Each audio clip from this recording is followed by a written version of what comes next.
అంటే ఈమె గురించి మనం ఎంత తక్కువ మాట్లాడుకుంటే అంత మంచిది. కానీ ఈ అబద్ధాన్ని కూడా ప్రపంచానికి చూపించాలి ప్రజలకి. ఎందుకంటే ఈ అబద్ధం చాలా చాలా గొప్ప అబద్ధం.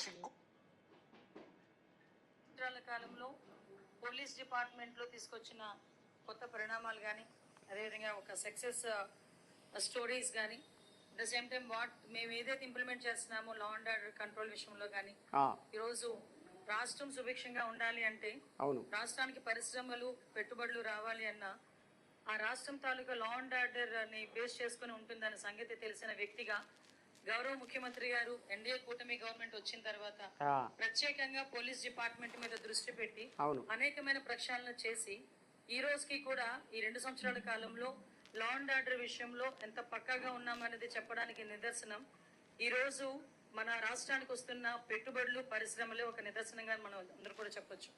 ఎందుకంటే ఒక పెట్టుబడిదారుడికి ఇక్కడికి రావాలి, ఇక్కడ పెట్టుబడి పెట్టాలంటే ఒక నమ్మకం కలగాలి. ఒక పరిశ్రమ ఇక్కడ తీసుకొచ్చుకొని అతను ఆ పరిశ్రమ నడిపించాలంటే ఒక నమ్మకం కలగాలి. అదేవిధంగా మిగతా రాష్ట్రాల నుంచి ఇక్కడికి వచ్చి చదువుకోవాలి అన్నా కూడా ఒక భరోసా ఉండాలి.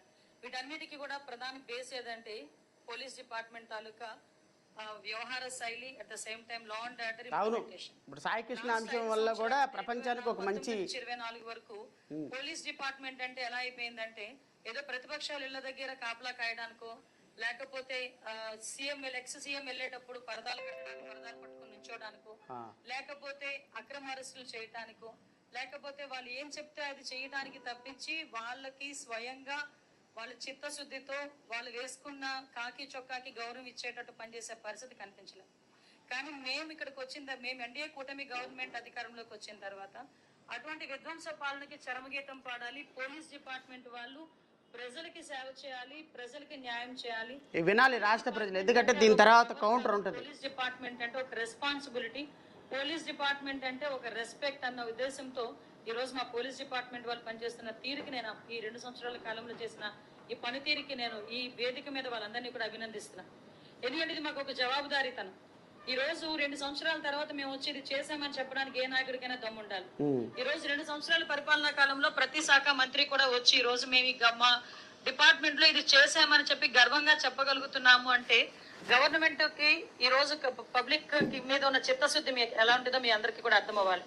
ఈ రోజు మనందరికీ తెలుసు, యాక్చువల్ గా పోలీస్ డిపార్ట్మెంట్ కి సంబంధించి ఈ రోజు ఎన్డీఏ కూటమి గవర్నమెంట్ వచ్చిన తర్వాత దగ్గర మనం ఒకసారి మీకు పవర్ పాయింట్ ప్రెజెంటేషన్ కూడా ఉంది, ఒకసారి చూస్తే కనుక మన వాళ్ళు ఒకసారి పెట్టారా? పవర్ పాయింట్ పెట్టారా? ఒకసారి చూసుకోండి.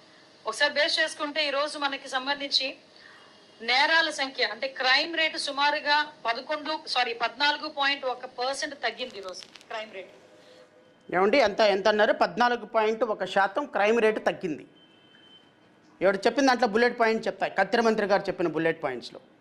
బహుశా మరి ఇప్పుడు ఏ టీచర్ పనిచేస్తుందో నాకైతే తెలియదు, కానీ తెలుగు మాత్రం చాలా అద్భుతమైనటువంటి అబద్ధాల మంత్రిగా ఒక పదాల కూడిక చాలా అద్భుతంగా చేయగలిగినటువంటి మంత్రి.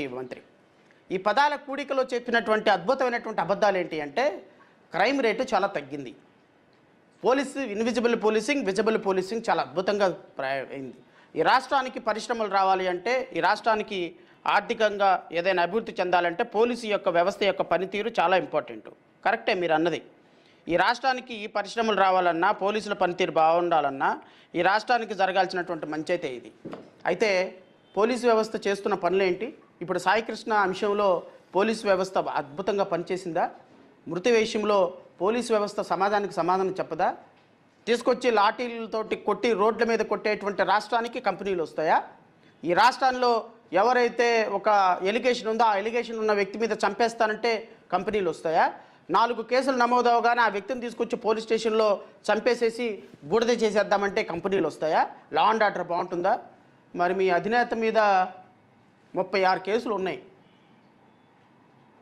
మరి ఏ స్టేషన్కి పంపిద్దాం? మీ చంద్రబాబు నాయుడు గారు మా రాష్ట్ర ముఖ్యమంత్రి మీద ఆ ఎలక్షన్ అఫిడవిట్లో కొడితే 40 కేసులు ఉన్నాయమ్మా, అన్నీ క్రైమ్లే. 2 కేసులు ఉంటే నువ్వు మరి రౌడీ షీట్ కట్టి తీసుకెళ్ళి 2 కేసులే. ఆ అబ్బాయి సాయి కృష్ణ చనిపోయినటువంటి వ్యక్తి మీద 2 కేసులు ఉన్నాయి, ఇప్పటికి పెండింగ్ ఉన్నాయి. మిగతా అన్ని న్యాయస్థానాలు కొట్టేసిన కేసులను కూడా బయటకు తెచ్చి మరి 2 కేసులు ఉన్నవాడు బతకడానికి అర్హత లేకపోతే, 2 కేసులు ఉన్నాడు లాకప్ డెత్ చేయించుకొని తల్లిదండ్రులకి బోడితే కూడా దొరకనీయకపోతే, మరి 36గా 40 కేసులు ఉన్నటువంటి మన ముఖ్యమంత్రి గారిని ఏ స్టేషన్కి పంపిద్దామమ్మా? ఆయనతో పాటు పోటీ పడి కేసులు పెట్టించుకోండి. 10 కేసులు ఉంటే కార్పొరేషన్ పదవి, 20 కేసులుంటే క్యాబినెట్ ర్యాంక్ పదవి, 30 కేసులు దాటిన వ్యక్తికి ప్రజాప్రతినిధి పదవి ఇచ్చి ప్రకటించి బంపర్ ఆఫర్ పెట్టినటువంటి మన కాబోయే యువ నాయకులు, మీ ముఖ్యమంత్రి, ఆ కాని ముఖ్యమంత్రి మరి నారా లోకేష్ గారిని ఏ స్టేషన్కి పంపిద్దామమ్మా? 100 కోట్ల రూపాయలు దోచుకున్నాడనే ఆరోపణలు ఉన్నాయి కదా, మరి ఆయన ఏ స్టేషన్కి పంపిద్దాం? మీరు చెప్పండి హోమ్ మినిస్టర్గా. మీ అబద్ధాలు రాష్ట్ర ప్రజలకి ఎంత దౌర్భాగ్యం అంటే 14% క్రైమ్ రేట్ తగ్గిందా?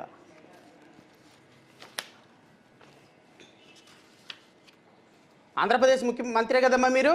వెరీ గుడ్, ఆంధ్రప్రదేశ్ మంత్రి అనే అనుకుంటున్నాను నేను.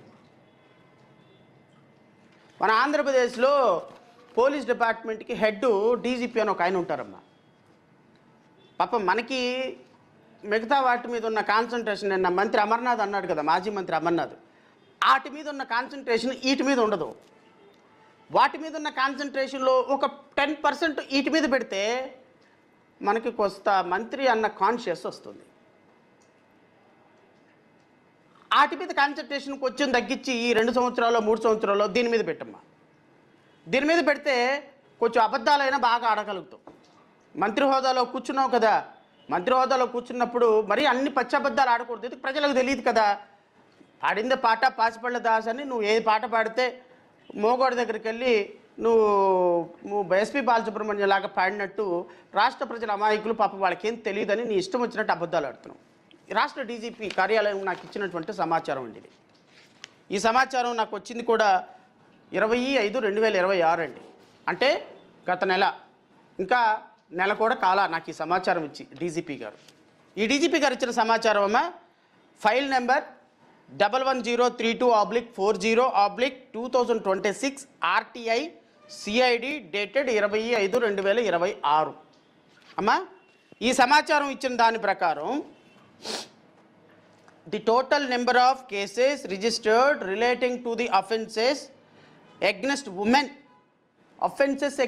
women in Andhra Pradesh from 1/7/2024 to 34/2026 వరకు మన రాష్ట్రంలో కేవలం ఉమెన్ మీద, చిల్డ్రన్ మీద, వృద్ధుల మీద, మనుషుల మీద తీసి పక్కన పడేయమ్మా, ఆడపిల్లల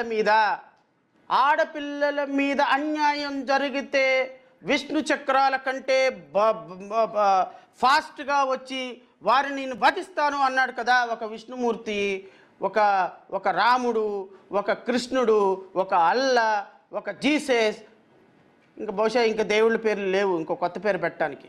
ఎవరమ్మా? మీ ఉప ముఖ్యమంత్రి పవన్ కళ్యాణ్ గారు. ఆ పవన్ కళ్యాణ్ గారు ఏదైతే చట్టాలు తయారు చేసి, కొత్త చట్టాలు తయారు చేసి ఒక ఆడపిల్లని పట్టుకోవాలి అంటే గజ గజ గజ గజ వణికిపోతాం, నాకు అధికారం ఇవ్వండి, సొల్లు కబుర్లు, సోది కబుర్లు, పోసుకోలు మాటలు చెప్పాడు కదా ఒక ఉప ముఖ్యమంత్రి. కేజీ, పీజీ, ఓజీ, టీజీ అని సినిమాలు తీసుకుంటా, రోజుకు ఒక కాంట్రవర్సీ మాట్లాడుకుంటా, సినిమాల్లో స్టోరీలు తీసుకుంటా, కట్ షార్ట్ ప్యాకప్ మంత్రి ఎవరైతే ఉన్నారో ఆ మంత్రి గారే మన ఉప ముఖ్యమంత్రి గారు ఇష్టమైనటువంటి శాఖ, నువ్వు కష్టపడి నిర్వహిస్తున్నటువంటి శాఖ, ఆ శాఖలో నమోదైన కేసుల వివరాలు ఎన్నో తెలుసమ్మా? 2 సంవత్సరాల వ్యవధిలో 44,586 అమ్మా. ఒకసారి కొంచెం కెమెరా జూమ్ చేయండి అయ్యా, రాష్ట్ర ప్రజలకు కూడా అర్థమవుతుంది.